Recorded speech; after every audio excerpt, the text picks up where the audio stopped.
Konnichiwa, c'est Annie. Donc, pour faire suite à la vidéo d'hier, où ce que je vous ai appris comment vous présenter la première fois quand vous rencontrez des gens en japonais, bien sûr, je vais faire la suite parce que c'est pas tout. Hein? Il y a encore d'autres petits détails qui sont très importants, comme j'expliquais aussi dans la vidéo précédente. Les Japonais, même si on est des étrangers, accorde beaucoup d'importance à la politesse. Donc, c'est très important quand vous apprenez le japonais de garder ça à l'esprit. C'est pas un peuple qui sont vraiment, on pourrait dire, décontractés, si on peut dire ça comme ça. Donc, ils sont très pointilleux sur la politesse et ça peut les choquer, même si on est des étrangers, si on ne respecte pas les protocoles. Donc, c'est un peu différent de la France et bien sûr du Québec. Le Québec, c'est probablement l'endroit où ce que les gens sont le plus décontractés, ils se contrefichent un peu des codes et bon, tout ça. Mais bon, au Japon, c'est vraiment strict. C'est des vieux pays avec... le Japon est un vieux pays comme la Chine, comme la France, comme l'Europe, les pays d'Europe. Donc, ils sont très attachés aussi à leur culture. Ça, c'est important. Il faut garder ça à l'esprit. Donc, avant de continuer, la façon dont je procède, c'est simple. Je demande souvent à mes étudiants, bien sûr, de se munir d'un carnet de notes. Ça, c'est très important. Un crayon et aussi un marqueur. Donc, ça, c'est important. Donc, quand je vous présente des pages comme ça, ben, vous mettez ça sur pause, vous faites une capture d'écran parce que vous pouvez par la suite étudier l'esprit tranquille avec votre carnet de notes et puis bon, vous preniez des notes, ce que vous avez appris. Donc ça, c'est très important, le carnet de notes, le marqueur et tout. OK? Donc, vous faites une pause quand je vous montre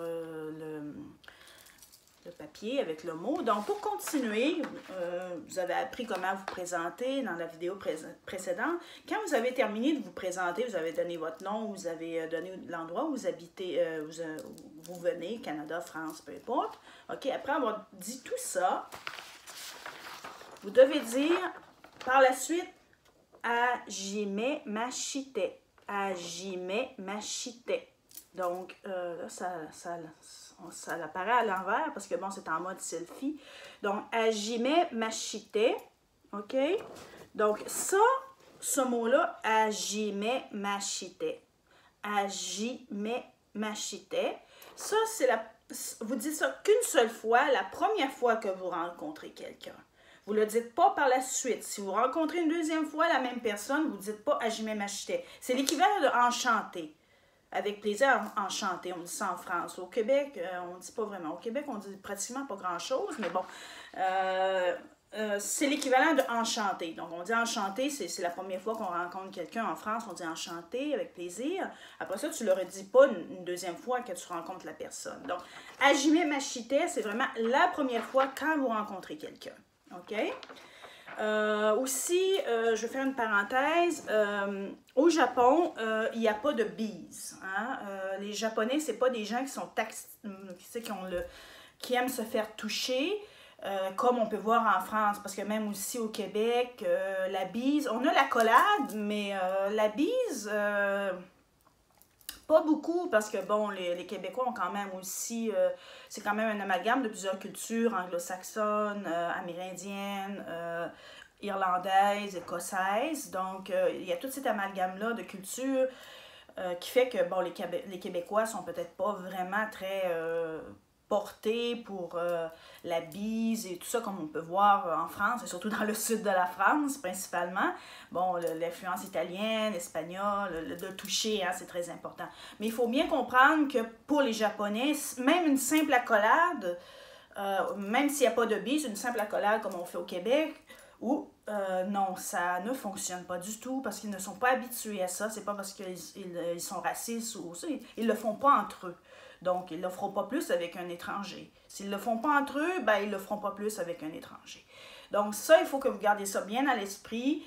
Même la poignée de main, la poignée de main, là, au Japon, on l'utilise pratiquement pas. La poignée de main, elle est très utilisée au Québec. Quand vous rencontrez quelqu'un, on est assez fort sur la poignée de main, plus que l'accolade ou tout ça. Ça, c'est plus réservé à la famille. Mais je ferai une vidéo aussi encore là, sur la culture québécoise. Je ne veux pas trop mélanger. Donc, c'est ça. Donc, au Japon, vous évitez l'accolade, la bise, bien sûr.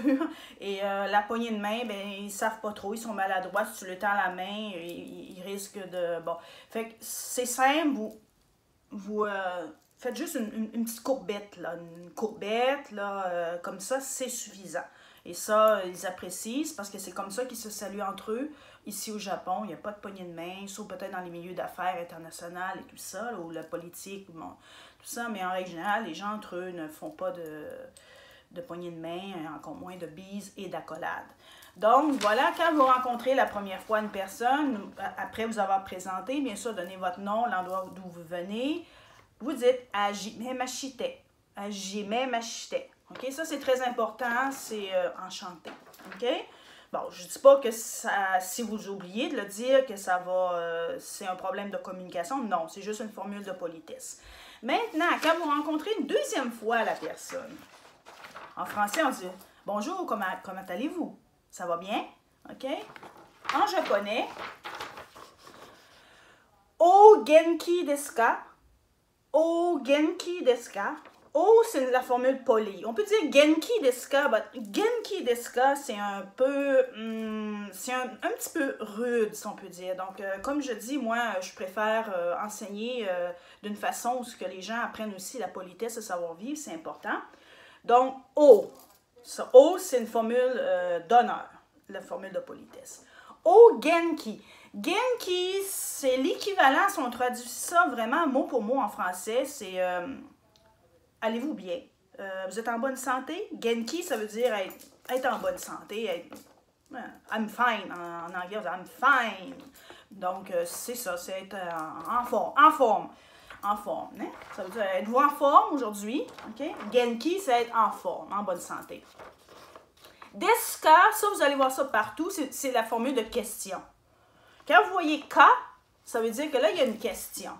OK? Donc, o genki desu ka? Vous allez bien? Donc, c'est ça. Donc, ça, vous dites ça à chaque fois quand vous rencontrez quelqu'un une deuxième fois ou tout ça. Jamais la première fois parce que vous ne la connaissez pas, la personne. La première fois, c'est Hajime mashite. OK? Ensuite, la deuxième fois que vous rencontrez quelqu'un, vous dites toujours O genki desu ka? Konnichiwa. Vous vous situez dans le temps, bien sûr, si c'est le matin, l'après-midi, le soir. OK? Ohayo. Konbawa, konnichiwa, ok, vous vous situez dans le temps. Ensuite, o genki desu ka? O genki desu ka? Donc, vous demandez à la personne si elle va bien. Donc, c'est tout pour aujourd'hui. Là, vous avez toutes les clés en main, ok, pour vous présenter et comment, justement, par la suite, si vous rencontrez quelqu'un à nouveau, la même personne, quoi lui dire quand vous la rencontrez au supermarché, dans la rue, peu importe, ok? C'est konnichiwa, ohayo, donc, et vous vous situez dans le temps, et c'est le o genki desu ka. Donc, ça, c'est terminé. Donc, vous avez toutes les clés en main. La prochaine vidéo, c'est les couleurs.